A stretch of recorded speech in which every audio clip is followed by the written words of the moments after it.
Okay.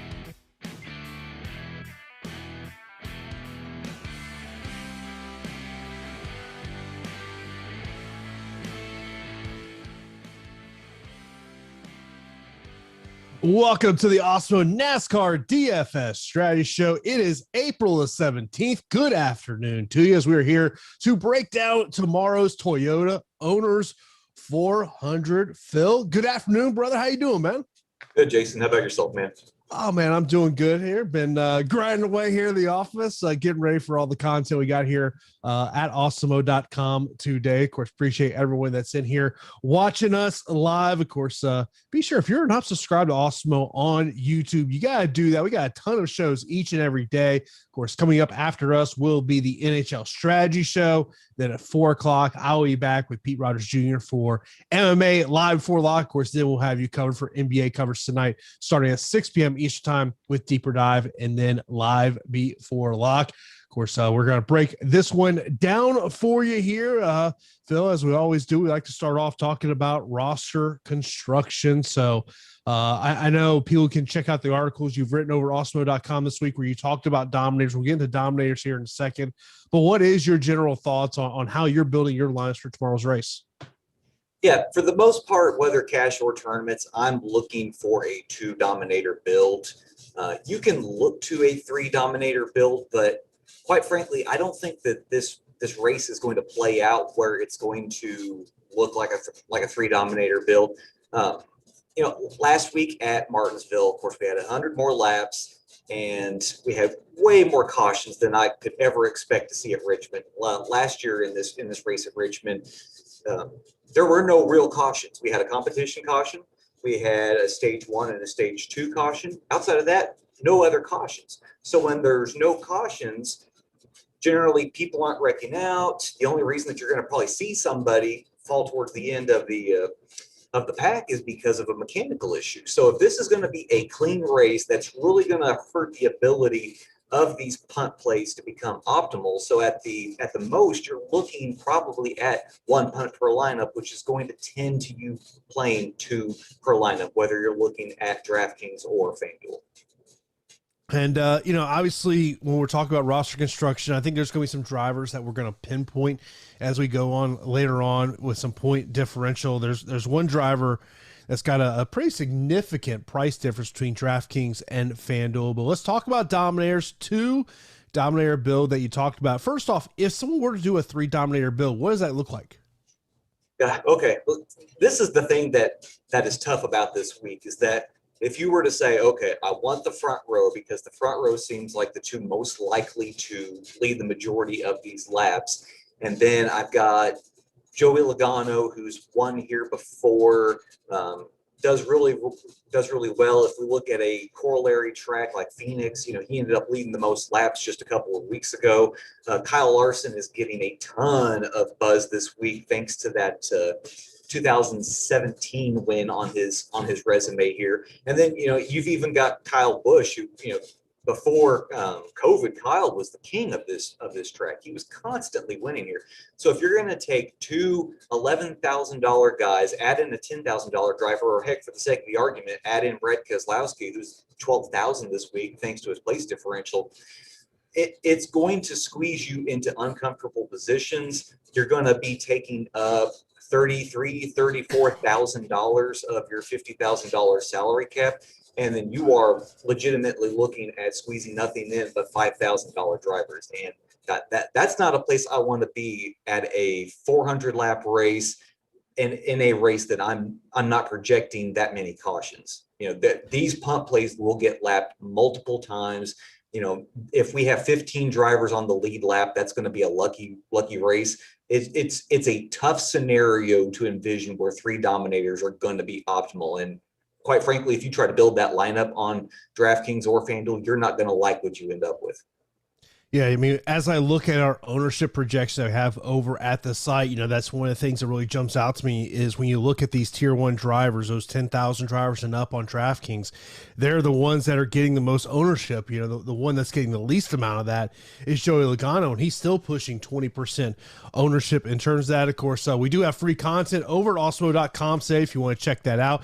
NBA player projections, NHL player projections, MLB top pitchers, and MMA top fighter tool is all free over at the website. Of course, we do appreciate you watching us live here on a Saturday afternoon. There's ever a moment that it comes a Saturday where you can't watch me and Phil break down this race. The show is available as part of the Awesemo podcast network, and what we do have going on over there is if you leave a 5-star rating or review with your Twitter handle or email address on any of our podcasts, you will be eligible to win a free week of Awesemo Plus Platinum. One winner will be awarded every Friday, and reviews are eligible to win up to 1 year. So good luck there. You can see it there on the screen about all the podcast channels we have here over at Awesemo.com. But let's get right into tier number one, Phil.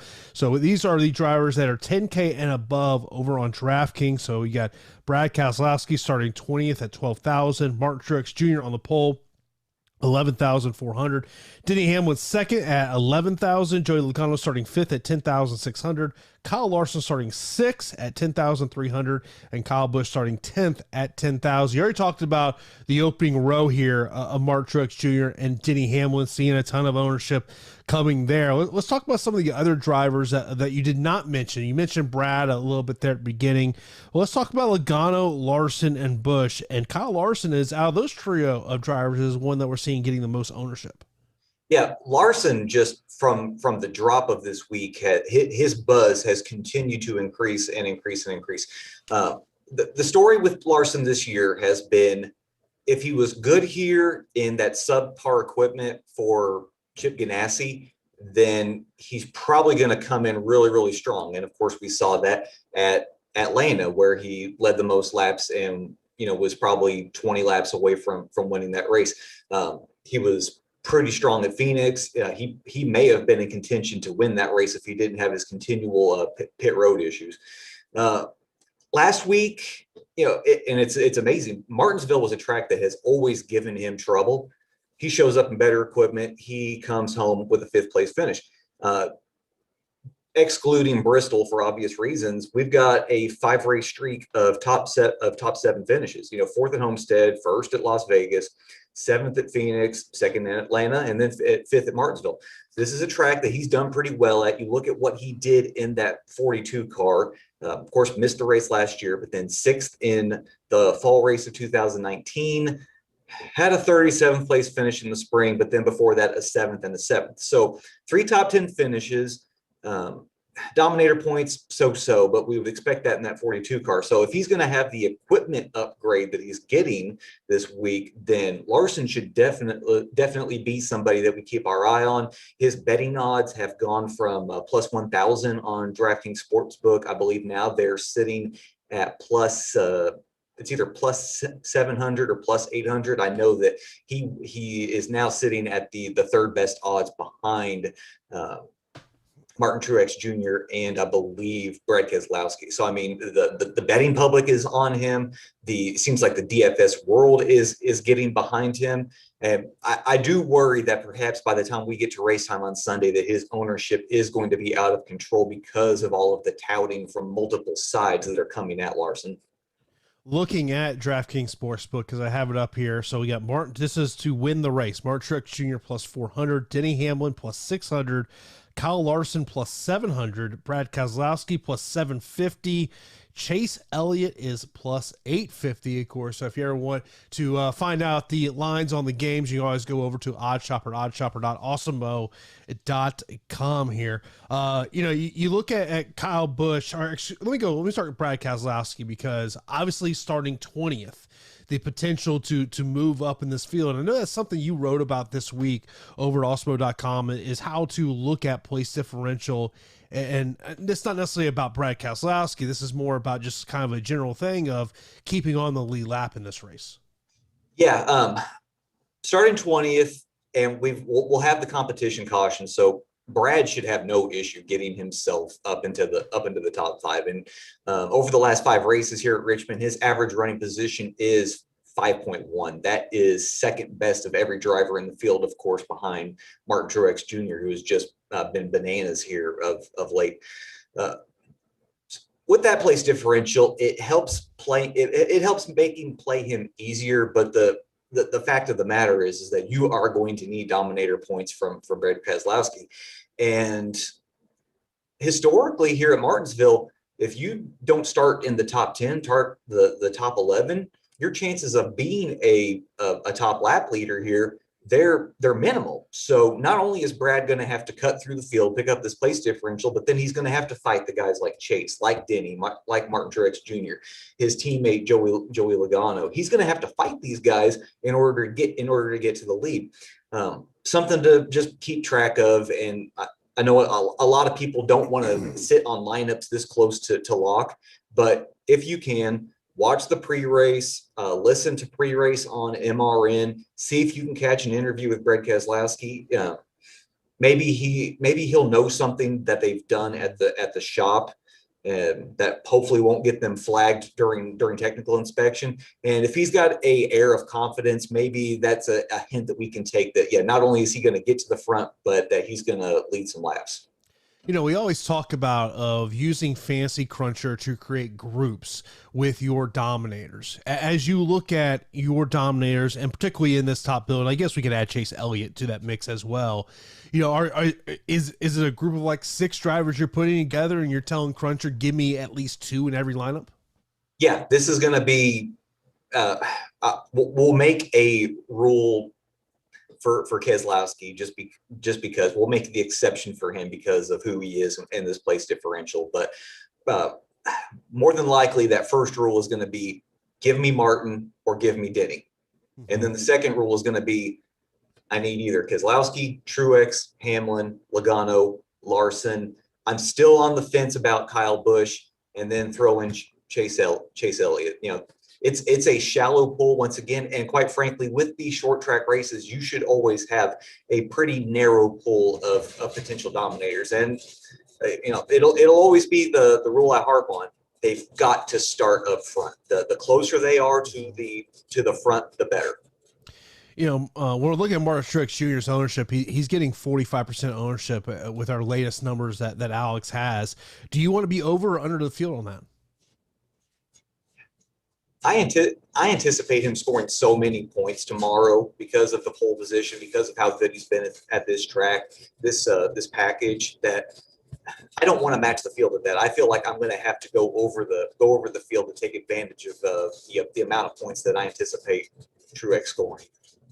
Let's move on to tier number 2. This will be the drivers in the 8K and 9K range. So we've got Chase Elliott, Kevin Harvick, Ryan Blaney, Alex Bowman, Austin Cindric, William Byron, Kurt Busch, Eric Almirola, and Matty D. I want to first start off with Austin Cindric starting 38th. A notable price difference between the two. I know on Twitter earlier this week you were saying, you know, FanDuel clearly is just looking at the betting lines and creating their salaries. But so on DraftKings, Austin is 8,600, but over on FanDuel, he is 6,000. What's your take on that one? Yeah, I mean, if you look at the race sheets, and right now they're organized according to DraftKings salary. You scroll down this list, like let's just start at Chase plus 850 as of when I made the race sheets. And then you've got Kevin Harvick plus 1,000. Then you've got Ryan Blaney plus 1,400. Then you've got Bowman plus 3,300, of course, because he starts 24th. He's got place differential. But then you've got Austin Cindric plus 20,000. That is matching the odds of Chase Briscoe, Ross Chastain, Michael McDowell. I mean, so if this were to mimic actual odds, then Cindric should be a $6,000 to $7,000 driver, but he is getting an insane boost because he starts dead last. And of course, he's going to be in Penske equipment. And we always like Penske drivers when it comes to the 750 horsepower package. But this is the same story that we had to tell ourselves when we were at Atlanta.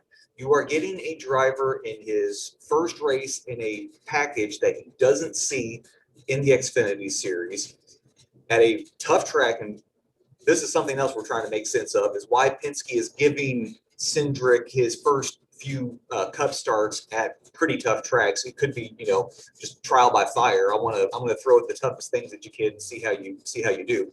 But regardless, first time in this 750 horsepower package. He's been so here at Richmond in the Xfinity Series, but no wins. I mean, he hasn't been like Christopher Bell was in the Xfinity Series, who won here 3 out of 5 times. So the best I can do is once again give Cindric a finish in the 18th through 23rd place range, and at that salary on 8,600, I can't play him. And it is worth noting that if you look at the ownership projections of Bowman versus Cindric, it looks like the field is picking up on this as well. So if you're hoping that fading Cindric is going to get you a big edge on the field, it doesn't look like that's the way it's going to play out on DraftKings. Yeah, it's definitely something. As I was right before we started the show, I was just jotting down all of our ownership, and yeah, there is a sizable difference between Bowman and Cindric. Of course, Bowman starting 24th. What's your thoughts of Eric Almirola starting 22nd? Just kind of, I'm looking at some of the place differential potential drivers here. Yeah, I can make a case for Almirola. He's got a couple of top 10 finishes in his last few races here, but for the most part, we're probably talking about a driver that's going to peak out around 13th to 15th place, and paying that, 8,200 on DraftKings, 7,800 on FanDuel. That's a tough case to make for just the few place differential positions that he's going to pick up. 20th place last week at Martinsville. He was better than that. He got caught up in that big one. He was the first car on the a lap down, and if he could have got a late caution, then he probably would have soared through the rest of the guys that were on the lead lap and picked up a few more spots. But Almirola is a guy that I don't want to pay that much for in GPPs, and if you're at this spot and you can't get up to either Cindric or Bowman in cash, then I'm fine playing Almirola. Of course, if you want to get access to our NASCAR ownership projections and all the projections we have over at Awesemo.com, sign up for an Awesemo Plus weekly pass for $29.95. Gives you access to all the sports that we have over at Awesemo.com. And we've got a great promo going on right now for an Awesemo Plus MMA monthly pass. Get it for 50% off your first month of Awesemo Plus when you use the promo code UFC261. That gets you 30 days of Also Plus MMA for $14.98. Get you our fighter projections, our ownership projections, the top fighter tool, our UFC pro plays, and so much more. So take advantage of that promo. That promo will expire next Saturday, April the 24th, of course, leading up to next week's pay-per-view, UFC 261. Now, we briefly mentioned a little about Chase Elliott, who's starting third, 9,700 on DK, 11,700 on FanDuel. Obviously, a potential dominator here at that price range. Yeah, Elliott himself, his dominator points they're pretty bland here at Richmond over the last 5 races, only averaging 7.4 fastest laps, 7.2 laps led. It's encouraging that he's got 3 top 5 finishes. He's got an average running position in the top 10. With that third starting position, he should be a factor. It's just, God, Truex and Hamlin probably are just going to be so strong tomorrow. Elliott's going to have to pull out something on pit road that's going to get him in front of these guys for him to be a factor. But with that discounted price tag, I don't want to dismiss him. He's a driver that I think is probably better suited for a track like Martinsville and maybe even a track like Phoenix. Remember, Richmond is 3/4 of a mile compared to Phoenix, which is a mile long, and Martinsville, which is a half mile long. But the encouraging thing is that we know Chase is super streaky.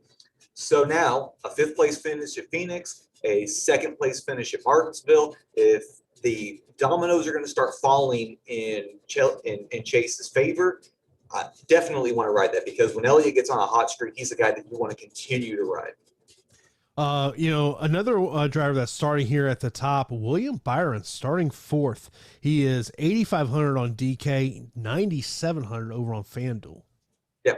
Last week I said you can't play Byron. Well, he's running too well right now.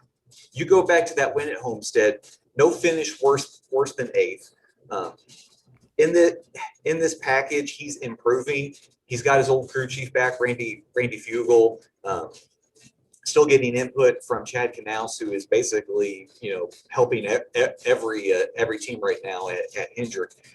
And I didn't think that Byron can stay consistent at Martinsville. He proved me wrong. This is another track that he hasn't been that fantastic at. So, I mean, crap, if the consistency is going to continue to run, I don't have a reason to get off of Byron, especially now that he's only 8,500.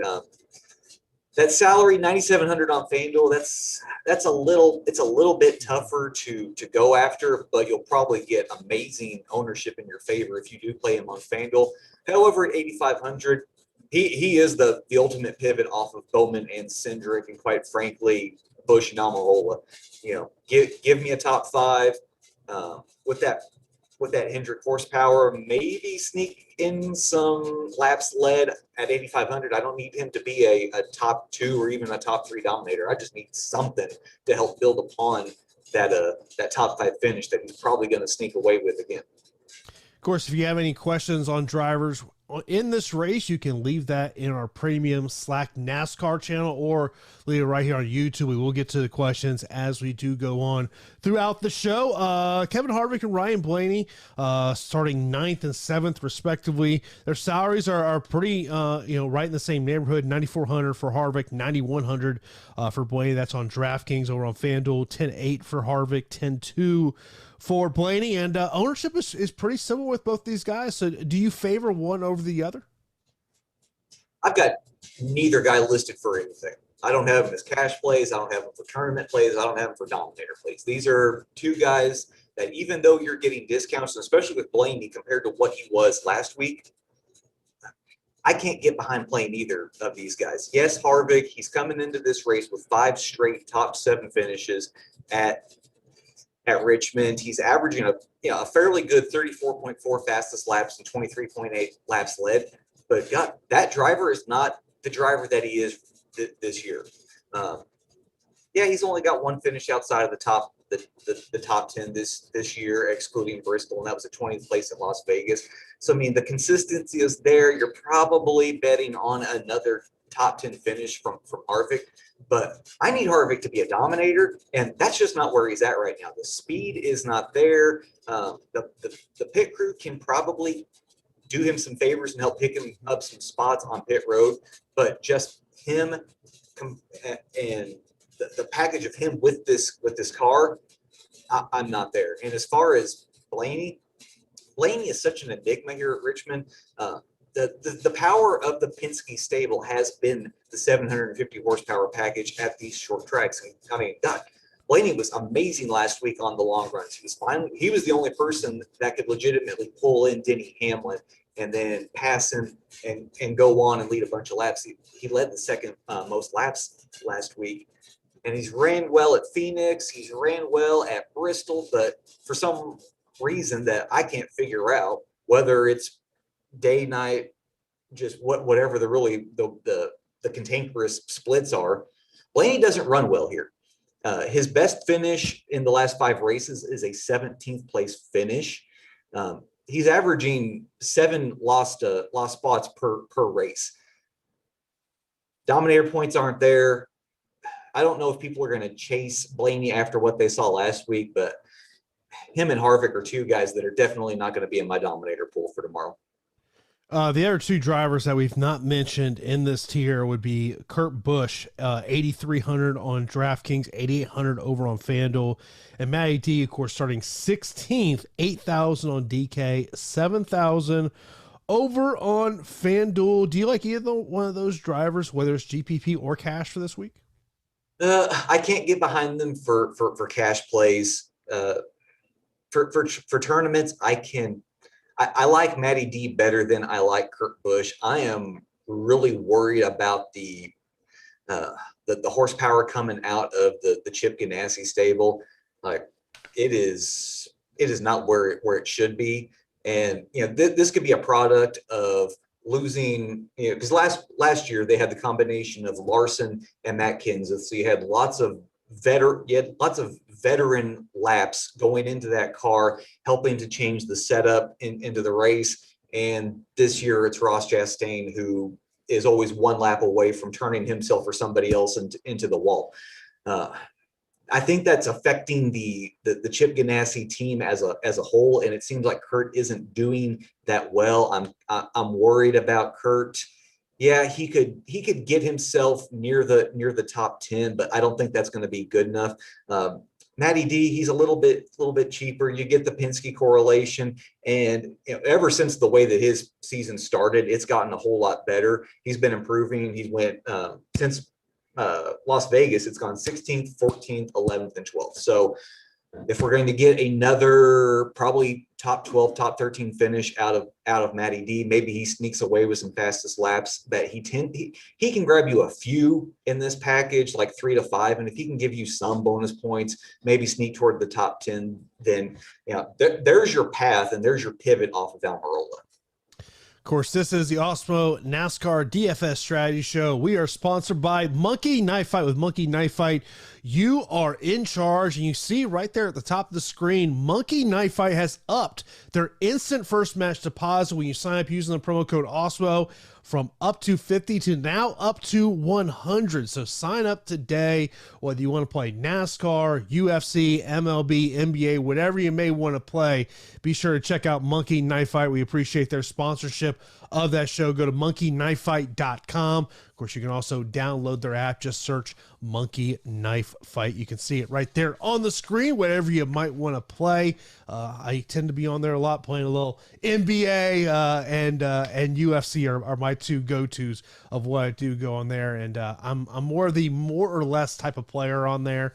With NASCAR, it's based on fantasy points. But NBA could be, who scores the most, they'll set a number for points, more or less, assists, what may be. So be sure to check out our sponsor, Monkey Knife Fight. So let's move on to tier number 3. These are the drivers that are in the 6K and 7K range. So we got Christopher Bell starting 8th, Eric Jones starting 30th, Austin Dillon starting 11th, Bubba Wallace starting 15th, Tyler Reddick 13th, Ryan Newman 19th, Cole Custer 21st, Daniel Suarez 27th, Chase Briscoe 26th, Ricky Stenhouse Jr. 14th, Chris Buescher 12th, Ross Chastain is starting 18th. The drivers that we're seeing get the most ownership in this tier are down there at the bottom in the low 6K range, and that is Ricky Stenhouse Jr. and Chris Buescher. What is your take on that?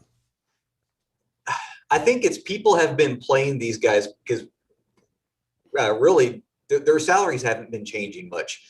This is the range that they've been kind of sitting in because of the formula. They keep starting in the teens. They keep finishing in the teens. So DraftKings keeps them here. And that might be the path that people are taking, is saying, well, crap, these guys, they keep finishing where they start. It's a whole lot better than paying up for, Cole Custer, Daniel Suarez, blah, blah, blah, blah, blah. And I'll take these guys who are outscoring those other guys because of their finishing position. This week, I think, is the week we jump off of Chris Buescher. His best finish here in the last 5 races would be a 22nd place finish. Now, of course, that was in worse equipment, but the fact of the matter is he starts 12th. You're having to pay $6,100 for him. You are legitimately hoping that he stays put where he starts and he can hold that position. Oddly enough, in this package, so this would include his time at Roush Fenway since last year's race at New Hampshire. His average running position in this package is 24.3. So instead of saying that Buescher is a better driver in this package, perhaps the thing is that Buescher's been outperforming what he's actually capable of doing, and at a track that he's historically done bad at. Maybe this is the week that he finally regresses back to his mean and ends up a lap, 2 laps down, fighting the likes of Michael McDowell, Ross Chastain, Ryan Preece for position, and being definitely a negative tier lineups. looking at the drivers that we are seeing with lower ownership in this tier, so we got Bubba Wallace, Tyler Reddick, Ryan Newman, Cole Custer, and Chase Briscoe. Bubba Wallace is the one that's getting the least amount of ownership in this tier. He is 7,300 on DraftKings, 6,800 on FanDuel. And on the FanDuel side, I think he's not getting much ownership either. Yeah, God, and this is always a case of dig into the numbers, do your research. Bubba's averages here at Richmond in the Richard Petty car were pitiful. His last 5 finishes: 26th, he had a peak of 12th, and then 27th, 27th, and 25th. So the question becomes: was that Bubba, or was that this car? I'm more prone to say that this is the Richard Petty car. Remember, when we get to the short tracks and the 750 horsepower package, the quality of the car matters so much more in this package compared to the 550 horsepower package, because you're talking about that much more horsepower. You're talking about, just you need equipment to maximize what a driver's capable of doing here. And in that Richard Petty stuff, which is a light affiliation with Richard Childress, Bubba couldn't do crap here. So with better equipment, and remember, Joe Gibbs has always done really, really well here at Richmond. Can Bubba maintain his spot on the lead lap starting 15th? And I'm gonna venture to say yes. I'm gonna say that he can do it in this package. His finishes have gone 16th and 16th. Now there's some gray area in there, especially at Phoenix, when he put Cole Custer in the wall fighting for position, because that could have easily been him going a lap down and ruining everybody's lineups. But I'm going to venture to say that probably Bubba, for the majority of the race, is going to be a top 20 driver, and he probably will keep himself on the lead lap. And that's at that salary, that's a guy I can get behind in tournaments to help fill out a lineup. So when we're talking about that similar situation, driver versus equipment, leads me to Eric Jones. What do you do with him? Starting 30th, 7,600 on DK, 5,700 over on FanDuel. That's a great question, because Eric, the driver, I got full confidence in that if he was in anything else, that he would probably be a top 15 to a top 20 driver. But if we're taking Eric into this same bad equipment that Bubba was in with these pitiful finishes, I don't know if I can get behind that. He had a 20th place finish at Phoenix, and remember, Phoenix kind of turned into a late race wreck fest. So that finish was aided by cautions, keeping him on the lead lap. But then last week he finishes 30th, and of course he got caught up in a wreck.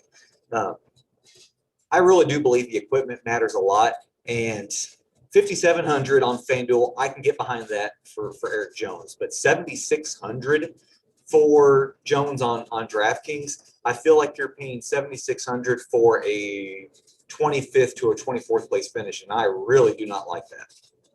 What about Christopher Bell starting 8th? I mean, obviously he's in the top 10, 7,800 over on DraftKings, 9,200 over on FanDuel. So a notable price difference between the two. Yeah. You were asking about possibly getting in a third Dominator. If you're not going to pay up for a third high-priced Dominator, I kind of think that Christopher Bell fits that mold as a third Dominator that saves you a bunch of money. Talked about it before. 5 previous Xfinity races, he won 3 of them. He would always just absolutely run away with them. He should have won a 4th one, but had a tire go down, went to the wall, I believe, a couple of years ago. He's run here really well. In the previous race here last year, in that 95, he ended up finishing 15th. That was after starting 26th. So worked his way up. If you look at what he's done so far this year, 9th place at Phoenix, 7th place at Martinsville. He's doing pretty well in this package. He's a guy that I don't know if he could lead the third most laps, but at that salary, he could probably put together enough laps led with some fastest laps that he's easily going to outscore everybody in this price range, whether you're looking at DraftKings or FanDuel, and could legitimately be considered a third dominator in your lineups. Yeah, Gabby had mentioned, says, where does Bell have to finish for him to be optimal? Right. Yeah. Yeah. God. And when you look at Bell at 7,800, of course, 9,200. That's a little bit of a harder sell on FanDuel, but I mean, and we're talking about 35, 30, 38, $4,000 difference on FanDuel. Yeah. Give me Bell over Eric Jones on both sides. And God, it's reflected in the betting odds. Bell was 2,500. Now I believe he's at plus 2,000. Meanwhile, Eric Jones opened the week at plus 12,500.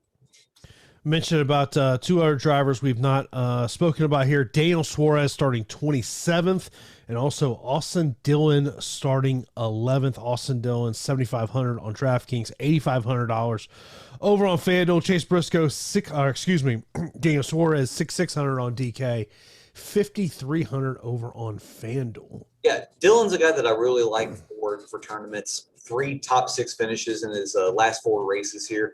He was actually the second dominator in this race last year. After I believe it was Brad Keselowski who led 192 of 400 laps. The rest of the laps led were split out between a bunch of other guys, and Austin Dillon, despite starting third, maybe had the best car that race last year. Ended up leading, I believe, 55 laps. Could have possibly won this race if not for some pit road issues. But you take how well he's run here. You compare that to Tyler Reddick, who started, I believe, 22nd, ended up finishing 11th. I believe that he was the last driver on the lead lap last year. So Childress has figured something out at this track. And maybe that salary will scare people off, especially on FanDuel, where he's 8,500, 1,000 more than what he is on DraftKings. That's a tournament play I can get behind for hoping for another top 5 finish. I don't know if you can bet on him to lead laps again this time, but I bet that he's going to be a factor for some fastest laps. Suarez, a cat. It's scary to say this about Suarez, but I think that he's a cash priority this week, whether you're looking at DraftKings or FanDuel. You get the RCR alliance there. Before his race in the 96 for the Gaunt brothers last year, Suarez's finishes were 9th, 18th, 17th, and 10th. You go back to what he did at Phoenix, it was a 21st place finish. He was running well last week before he had his own wreck late in the race at Martinsville. Suarez is a guy that I think can pick up probably 10 spots towards the end of the race. He probably won't finish on the lead lap, but he'll at least be a lap down fighting that crew for position. And for that, I can get behind that on cash, way more than I could ever get behind Chase Briscoe, who's cheaper, may seem a little bit safer, but Briscoe has never done well at short tracks. This year, his finishes at the 2 short tracks were 22nd and 27th. Briscoe just seems like a guy that's inevitably just going to get stuck where he starts. Be sure to rock the Awesemo avatar on your DFS profile, and you'll win a free month of Awesemo Plus when you place within a top 3 of any GPP of 5,000 plus entries. You can simply get the avatar by just doing a simple Google search, Awesemo avatar, or head over to awesemo.com/announcement/avatar to download that image. Always love seeing those Awesemo handles on the top of each and every leaderboard. Hope to see you up there on tomorrow's NASCAR leaderboard. Let's get into the final tier here, and that is the drivers that are under 6K. So we got Michael McDowell, Corey LaJoie, Ryan Preece, Anthony Alfredo, Garrett Smithley, Justin Haley, BJ McLeod, Cody Ware, Quinn Hoff, Josh Bilicki, and James Davidson. Over on the FanDuel side of things, I just, we have got BJ, Cody, Quinn, Josh, and James. They're all under 1% ownership, so no one wants to get there. But is there potentially someone here that maybe helps you fill out a cash lineup? God, I know we've been going to the well with this guy for weeks and weeks and weeks, but I think we're going back with Corey LaJoie.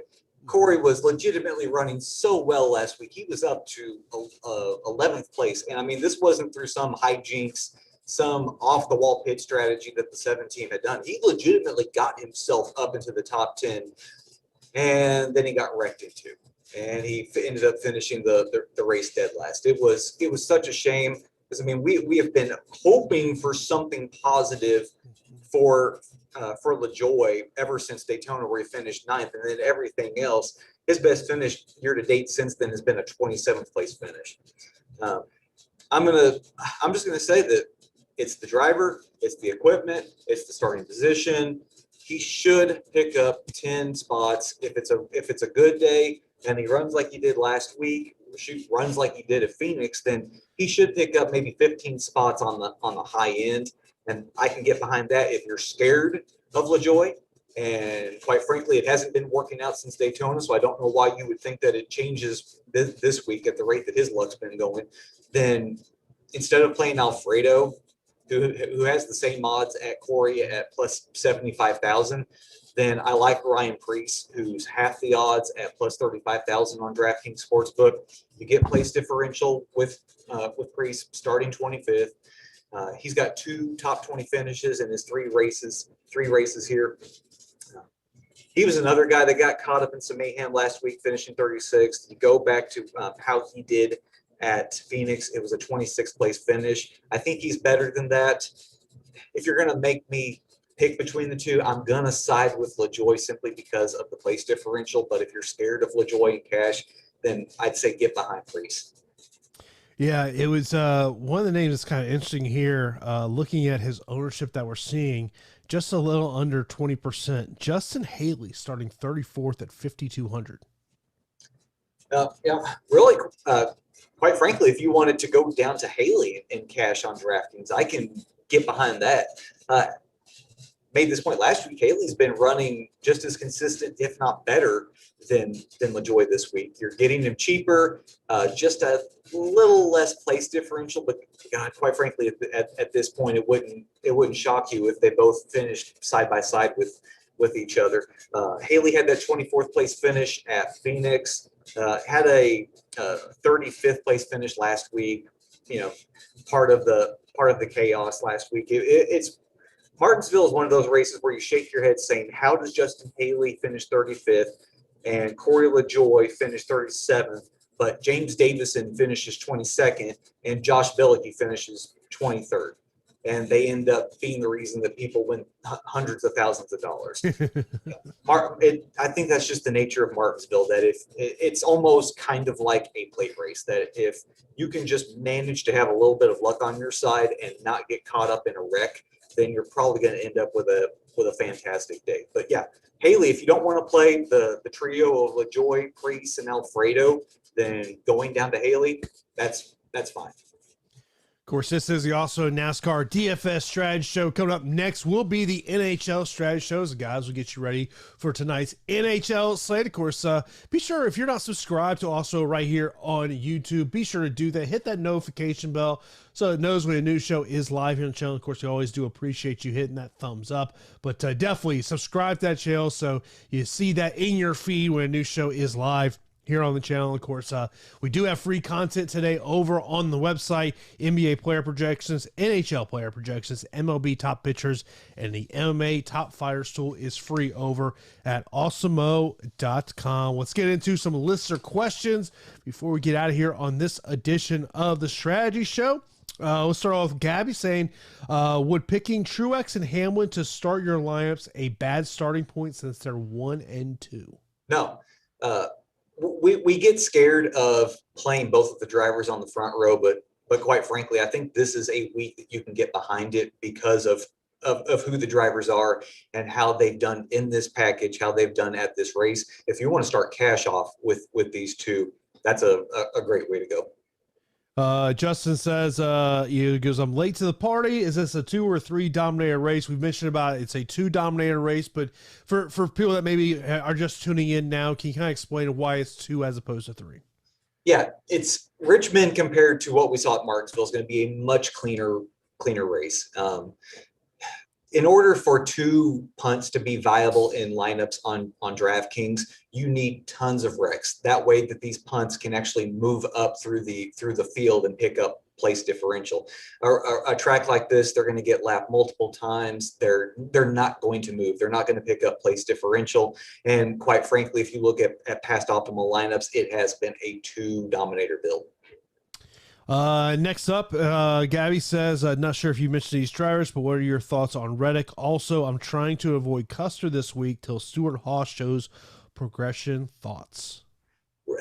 Reddick's a guy that's just like Austin Dillon, that you're hoping, as good as Childers has been here at this track, that they have their setup nailed. He can stay on the lead lap, end up with a top 15 finish, and outscore the likes of Newman, Custer, Suarez, Briscoe because of his finishing points. Next up, is Haley the lowest you would go? Oh, I mean, it's odd. BJ McLeod's never raced here in the Cup Series, but he's got plenty of Xfinity Series time behind the wheel. I could make the case for McLeod. Oddly enough, I could also make the case for Quinn Half. If you need to save money, we can play Half this week. Okay. Any preference on McDowell or Newman for this race? Leaning towards Newman. Yeah, take the guy that has spiked a little bit in his previous races here. In the 2019 races, he had 2 top 10 finishes. I'm gonna go with Newman. And of course, if you ever have a question for Phil, you can hop in our premium Slack channel. If you're a member of Awesemo Plus, Phil will always be in there. Of course, once this show wraps up here, just be about a minute or so, I'm going to hop into the Office Hours channel to talk a little UFC DFS before I'll be back with you at 4 o'clock for the UFC Live Before Lock. Do want to thank our sponsor, Monkey Knife Fight. Be sure to check out that promo they got going on. We use the promo code Awesemo, get up to $100 for the first match deposit bonus. Great bonus going over there at Monkey Knife Fight, monkeyknifefight.com. Of course, coming up next will be Cliffy and Josh for the NHL strategy show. Then, of course, at 4 o'clock, it'll be UFC Live Before Lock. And then our NBA coverage tonight will start at 6 p.m. Eastern Time with NBA Deeper Dive. Good luck to everyone tomorrow with your NASCAR lineups, and we will talk to you again next Saturday with the Awesemo NASCAR DFS strategy show.